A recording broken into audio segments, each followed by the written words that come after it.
বলছো? হায়রা ভূত, এখন আমাদের কি হবে? আমরা এই জঙ্গলে কিভাবে থাকবো? কি বললি? চলে যাব? হে হে, আমি এই জঙ্গল রাজ করব, আর আমি হব এই জঙ্গলের রাজা। আর সাথে সাথেই গরুর শরীরে প্রবেশ করে এক আত্মা। সে একটা গরু ভূতে পরিণত হয়। অচিনপুর জঙ্গল যেমন সুন্দর তেমনই শান্ত। জঙ্গলের সব পশু পাখিরা মিলেমিশে থাকত। সেই জঙ্গলের রাজা ছিল সিংহ। শোনো আমার প্রজারা, অনেকদিন হলো আমরা সবাই মিলে একসঙ্গে আনন্দ করি না। তাই আমি সিদ্ধান্ত নিয়েছি, আগামী কিছুদিন পর আমরা আমাদের বার্ষিক ভোজ দিবস পালন করব। সেদিন সবাই মিলে আমরা উৎসব করব।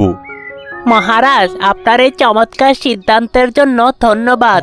আপনি কোনো চিন্তা করবেন না, আমরা সবকিছু ভালোভাবেই খেয়াল রাখবো। হ্যাঁ মহারাজ, আপনি কোনো চিন্তা করবেন না। ঠিক আছে, তবে সবাই আজকের মতো বাসায় ফিরে যাও। উৎসবের দিন সকাল সকাল সবাই নির্দিষ্ট স্থানে চলে আসবে। তারপর সব পশু পাখি সেখান থেকে চলে যায়।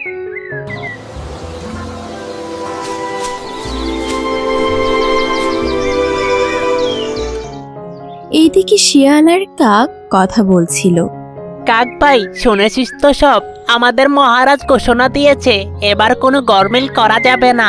বার্ষিক ভোজ দিবসে যেন কোনো সমস্যা না হয় সেটা নিশ্চিত করতে হবে। ঠিক আছে শিয়াল ভাই, আমি সবকিছু খেয়াল রাখবো।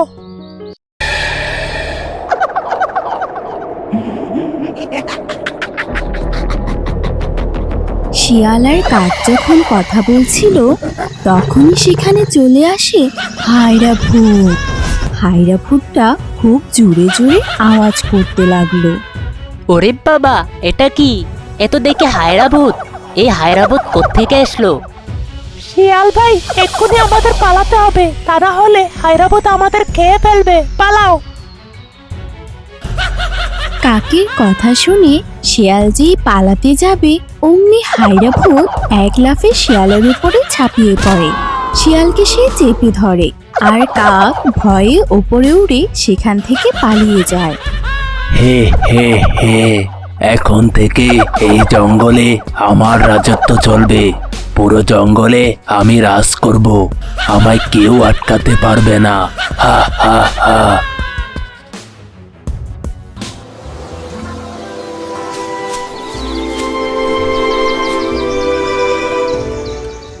কাককে এভাবে যেতে দেখে শেফালি বলল, আরে কাক ভাই, ও কাক ভাই, এভাবে তাড়াহুড়ো করে কই যাচ্ছ? আর বলো না শেফালি, জঙ্গলে ভয়ানক এক হায়রা ভূত এসেছে। সে পুরো জঙ্গলে তাণ্ডব চালিয়েছে, আমাদের শিয়াল ভাইকেও খেয়ে ফেলেছে।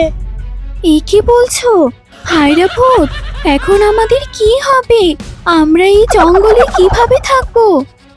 জানি না শেফালি, আমি এখন যাই, রাজামশাইকে খবরটা দিতে হবে। তারপর কাক সিংহ মশাইকে খবর দিতে যায়।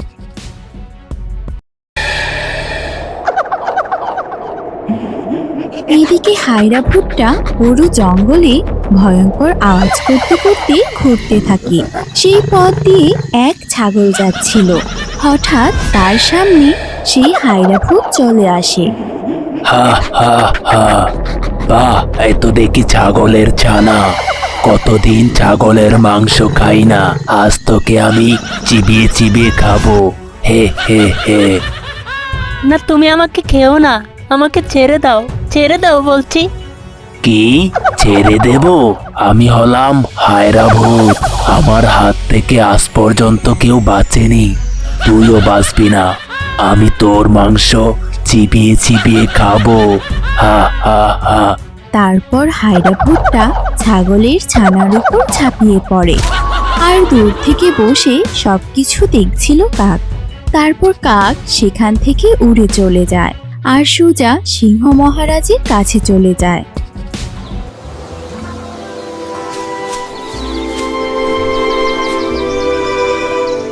সেখানে অন্যান্য প্রাণীরাও উপস্থিত ছিল। রাজামশাই, কিছু একটা করুন, তা না হলে ওই হায়রা ভূতটা আমাদের সবাইকে খেয়ে ফেলবে। হ্যাঁ হ্যাঁ রাজামশাই, এভাবে চলতে থাকলে তো আমরা আর কেউ বাঁচবো না। তোমরা শান্ত হও, আমি একা ওই হায়রাবুতের কিছুই করতে পারবো না। আর আমাদের মাঝে কারো এমন শক্তি নেই যে তার সাথে মোকাবেলা করতে পারে।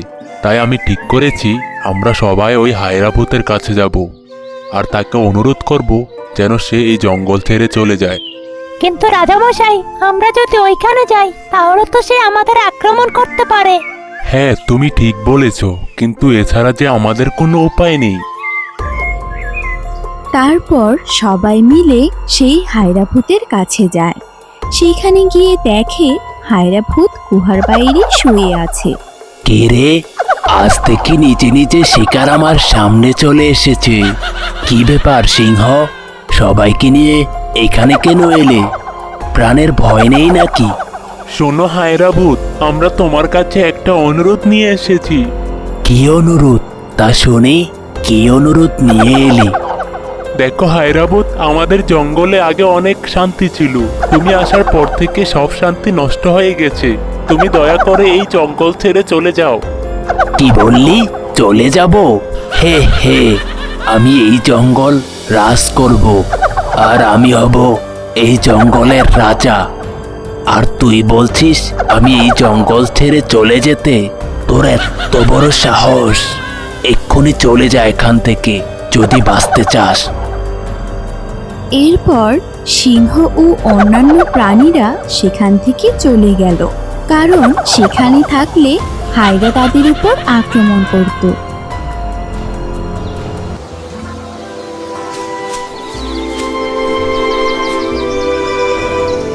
শোনো তোমরা, এখন যে যার মতো বাসায় যাও। এভাবে কিছুই হবে না। সরাসরি লড়াই করে হায়রাভূতকে জঙ্গল থেকে তাড়ানো অত সহজ নয়। আমাদের আরো বড় কোনো পরিকল্পনার প্রয়োজন। কিন্তু মহারাজ, এভাবে চলতে থাকলে তো জঙ্গল ধ্বংস হয়ে যাবে। শোনো, অচিনপুর জঙ্গলের একদম শেষে এক গাছের নিচে এক তান্ত্রিকের বসবাস। সে সাধারণ কোনো তান্ত্রিক নয়। তার কাছে আছে প্রাচীন অশুভ শক্তিকে বিনাশ করার গোপন মন্ত্র আর অদ্ভুত সব জাদুকরী ক্ষমতা। মহারাজ, যদি সেই তান্ত্রিক আমাদের সাহায্য করতে অস্বীকার করে, হায়রাভূত তো আমাদের নিস্তার দিবে না। সে খুব দয়ালু, সে আমাদের সাহায্য করবে। কাক আর মুরগি, তোমরা এক্ষুনি তার কাছে যাও, গিয়ে সবকিছু খুলে বলো। আমরা এখনই রওনা দিচ্ছি মহারাজ, আপনি গুহায় যান।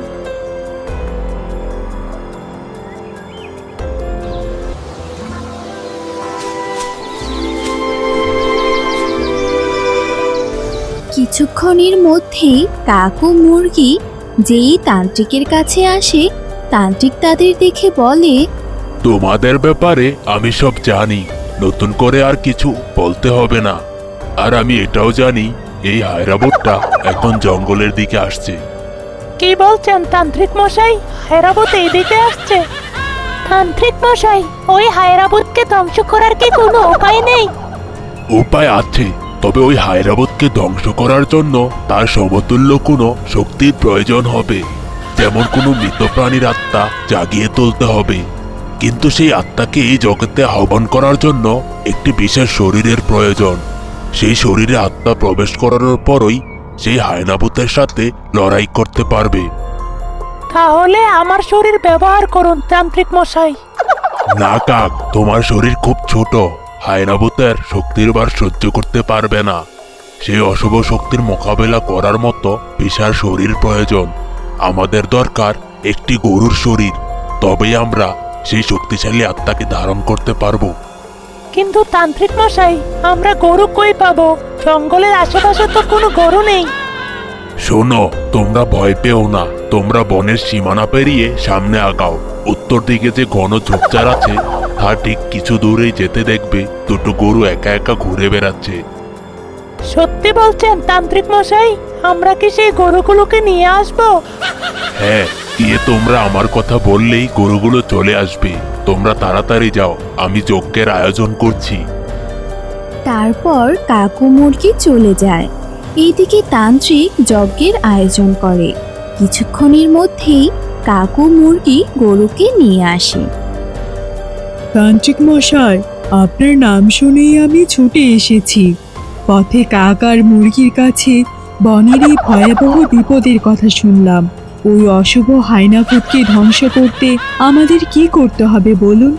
বনের শান্তির জন্য আমরা যে কোনো কিছু করতে প্রস্তুত।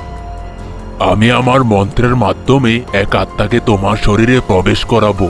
সেই আত্মা তোমার শরীর ব্যবহার করে হায়নাভূতের সাথে যুদ্ধ করবে।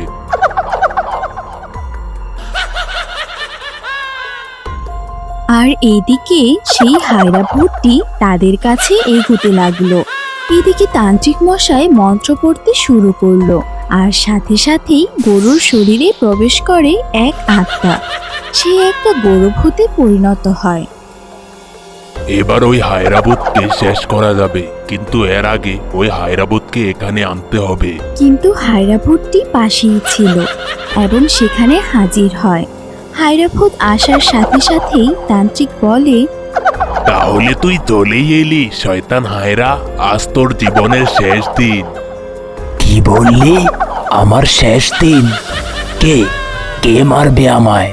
এই গরুভূত? আমার সাথে মোকাবেলার শক্তি কারোর নেই। হা হা হা। ও আচ্ছা, তাহলে দেখি কে জিতে।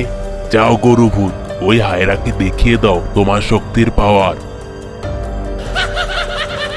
তারপর হায়রা ভূত ও গরুভূতের মাঝে শুরু হয় তুমুল লড়াই।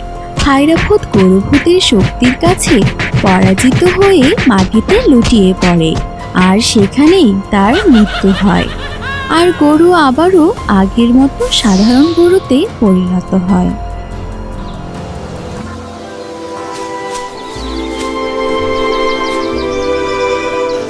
হয়তো আপনি জানেন না, আপনি যদি আমাদের হাসির কার্টুন বাংলা চ্যানেলটি সাবস্ক্রাইব করে আপনার নাম কমেন্টে লিখেন, তাহলে আপনার নাম আমাদের পরবর্তী ভিডিওতে দেখানো হয়। ভিডিওতে আপনার নাম দেখতে চাইলে শুধু নাম লিখলে হবে না, আমাদের হাসির কার্টুন বাংলা চ্যানেলটি এক্ষুনি সাবস্ক্রাইব করে নিন।